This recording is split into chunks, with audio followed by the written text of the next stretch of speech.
বন্ধুরা, আজকে তোমাদের সামনে নিয়ে আসলাম আরেকটা মিনি ব্লগ। আজকে ইমাম বাড়ির সম্বন্ধে একটু জেনে নেব।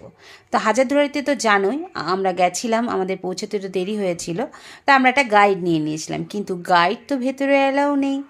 তাই গাইড আমাদেরকে সব নিয়মকানুন বলে দিচ্ছিল এবং কোথায় কী আছে সেটা বাইরে দাঁড়িয়েই বলে দিচ্ছিল, এবং ভেতরে গিয়ে সেটা আমরা দেখে নিয়েছিলাম। তা উনি আমাদেরকে এখন ইমাম বাড়ির সম্বন্ধে বলবে। আমার সঙ্গে তোমরাও একটু শুনে নাও। সাধারণ অনেক জানলা দরজা, এই বাড়িটা ইমাম বাড়ি।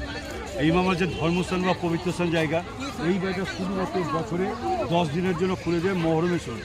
তো আপনারা যদি মহরম উৎসব আসেন বেড়াতে, আপনারা এই বাড়িতে তখন সবাই যেতে পারবেন। কি দেখার আছে, কেন আসবেন?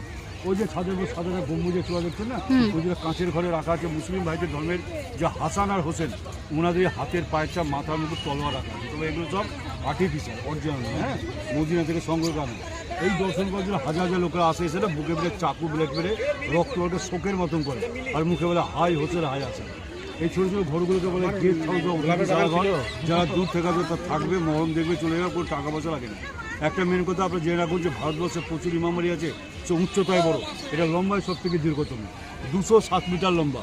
ইমামবাড়ি মুর্শিদাবাদে তৈরি ছিল 1847 সালে, এবং তৈরি করতে সময় লেগেছিল মাত্র 7 মাস।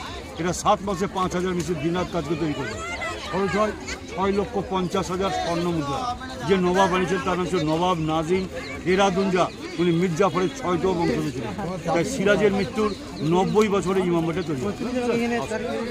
হাজারদুয়ারি গেছি, কিন্তু সব কিছু জানতাম না। ভদ্রলোকের মুখে শুনে খুব ভালো লাগলো। তোমাদের কেমন লাগলো অবশ্যই কমেন্ট করে জানিও কিন্তু।